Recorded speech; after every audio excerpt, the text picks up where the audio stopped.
Hey guys, just back with another C# tutorial. So we'll be going over named constants today. So a named constant is a name that represents a value that cannot be changed during the program's execution. So basically we can have a constant use a special keyword to make sure that it's not changed. If the constant is changed in the program, the compiler will throw an error or an exception. So if we have like a constant here, so if we have like int val points to like some interest rate or something. Whoops, yeah, private int val. So if it's like 0.04% and you want that to be if you want that to be, or just not a percent, but just not an interest percent, but just any number that you need for your code that you need to constantly use. Maybe it's like a value, if you're coding like a finance application, it's like a indicator value or something, or like your lot size or some amount of shares you want to buy or anything. So for example, if you have 0.04, that could be a lot size, or that could be whatever. If you want to keep that as a lot size, basically, as a value that's not changed, and we'll talk about that in a sec. But if you keep it as val 0.04, if you try to change it, so you might not know what val is. Another coder looking at your stuff might not know. If they're looking at the code, he or she might not know what it is. So then they have to go back to the top, perhaps look through the code to see what it is, if it's the right thing. So it could cause a mix-up. So if it's something that you really need to be constant, when I first started coding, I didn't think it was important. I was just like, well, why do I have to use that final or constant modifier? Because we can just keep it like that. We don't have to put an extra word.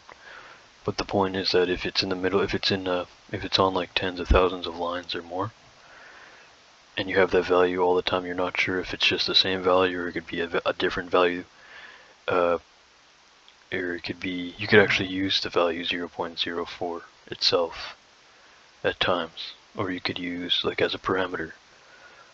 If something took an int, then you could just input 0.04, or you could just have val. So either or. Doing that every line, it could get confusing, or you might not know why you need it, or someone might not know why you put it there. So the best thing is to use a const modifier, which just means that it's constant. I believe it's the same as C and C++. But if it's not, I might have forgotten. But I know for a fact that it's in C# for sure, so that's why we're here. So we'll use that in a sec.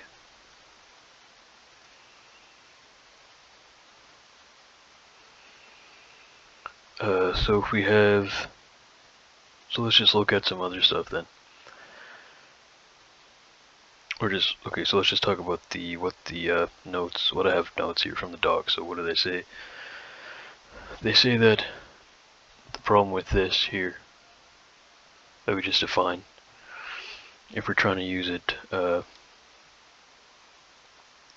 trying to use this value every time and it doesn't change, then if we just define it this way, it's not clear to anyone other than the original programmer what 0.04 is. It could be anything, even though it might be an interest rate or a lot size or whatever, share size or anything. So, but in other situations, or some situations, there are fees. For example, it could cause problems. So how can the purpose of this statement be determined without checking the rest of the program, which is tiresome? So another problem that occurs is if this number is used in other calculations. For example, you have the same value. Let's say you just wanted 1 or 0, for example.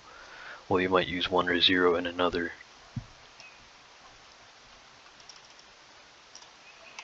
You might use 1 or 0 in another part of the, well, you probably will in another part of the code.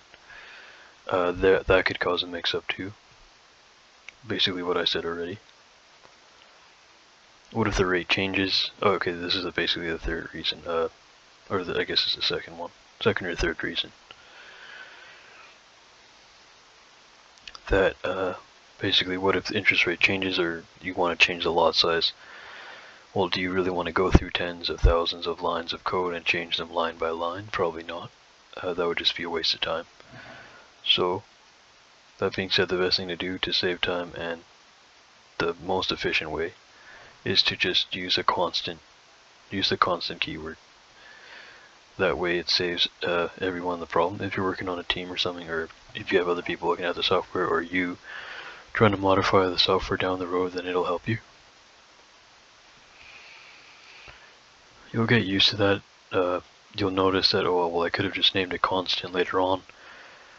Let's say you're making a bot, like a trading bot or something, then you notice you just use the numbers. Then later on you'll be like, oh well, I could have just made this constant and just called val. So I'll show you guys how to make it look like a constant in a sec. You're supposed to use capitals. We'll do one example in a sec.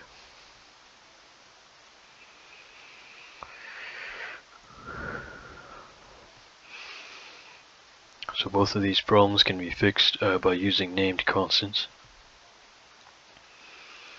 A named constant is a name that represents a value that cannot be changed during the program's execution. I believe you will get an exception if you try to change a constant value. That also makes things more secure if you really need to. You could probably make it private too. I think you can make it private, so we'll just try that in a sec.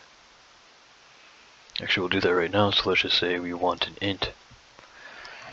Or let's go with a double then, so let's have, let's just say we want a private const, which just means constant. Then we say double, so you put the constant before the type. So we could have put anything here, string, or works with a string, a number, any type, user-defined type, whatever. Enum, anything. Actually, I double check if it works with enum. Might not work with enum actually. Maybe it depends. It depends. So just try it out. We'll go over enums later on. So if we have private const, then we could have here, for example, like this, lot size. And we won't be able to camel case it if it's all capital. So then therefore you probably want to use an underscore, unless you just want it to be like this. Then here you would have, for example, 0.10. What's wrong with this here? Oh, whoops, sorry, I forgot to put the type here. So let's just do that one more time. So we have private, constant, then the type, and then the name of the variable points to. Let's just go bigger here. Let's go with 1.0. So we have. So let's just say. So we have private. There should be fine. There should be no problems here.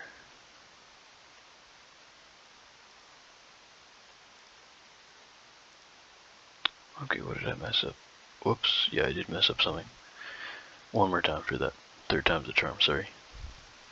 I didn't realize I put a decimal there, so let's just go private constant double lot size points to 1.0. Let's just go 10.0 then. So if we have 10.0, this should all be fine now. We might have some warnings. Just telling you it's not used. Constant lot size is never used. Using directives are not required. These are all just warnings once again. So in this case, constant, since it's a constant, this lot size value can't change. And anytime we want to use lot size, well, I guess we can't change it. Or we could pass it in, for example, here.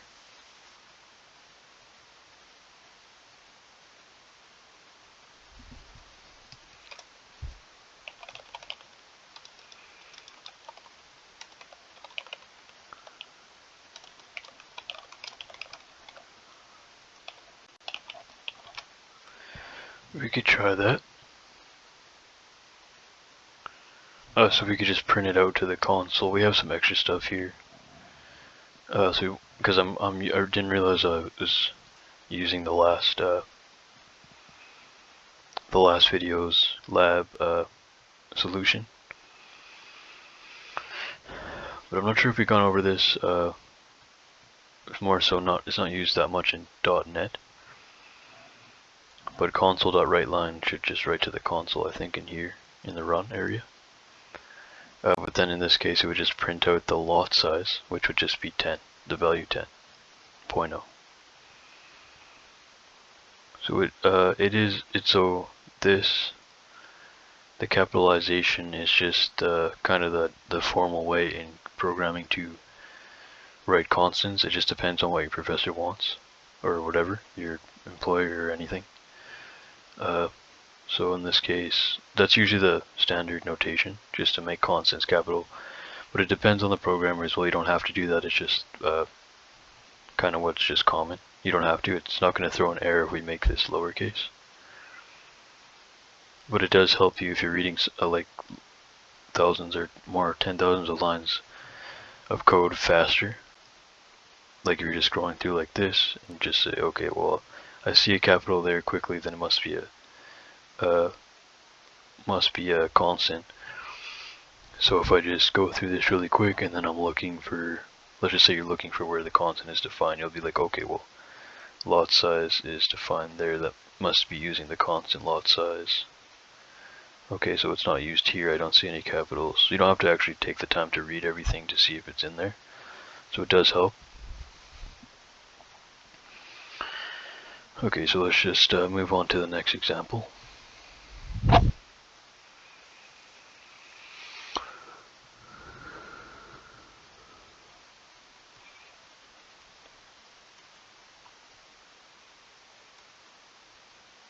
So you could use the lot size in any calculation, right? You could multiply it by something, or just like a normal variable, it's just it can't be changed in this case.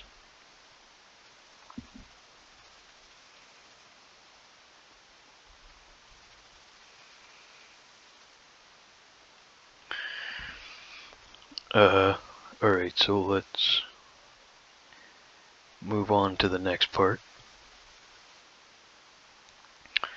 Let's just see what else we have. Again, we could just do this in a, we could use this in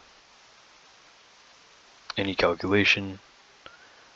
You could say like, okay, well, let's just do an example. Someone might not know what I'm trying to say. So here we could just say, okay, well, we want, let's just say we want, let's just go with something else. Excuse me. So let's just say we have a private val, actually private double val points to 2. Then we could have a private double val 2 points to just declared, or you could initialize it to 0. So then here we have, we could have val 2 points to val times lot size, right? So that would work. Again, you could just use it in any calculation. You could just say it points to lot size. You could, any math anywhere, you could use it just like a variable as long as it's allowed to be used. You could make lot size a string. Anything.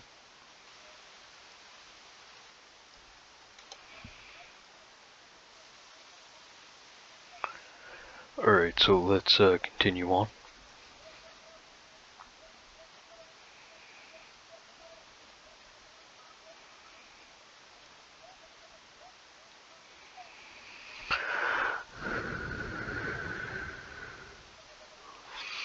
So another advantage to having a constant, having a const, using the constant keyword,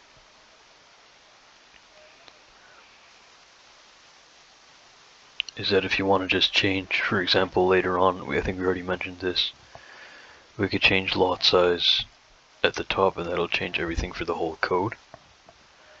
If we had lot size used all the way down here forever, then we could just change one value and it'll all change, like it's just a normal variable. Alright, so actually that should conclude the constant,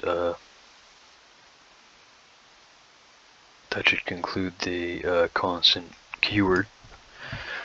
So hopefully that makes sense. In the next video we'll be going over fields.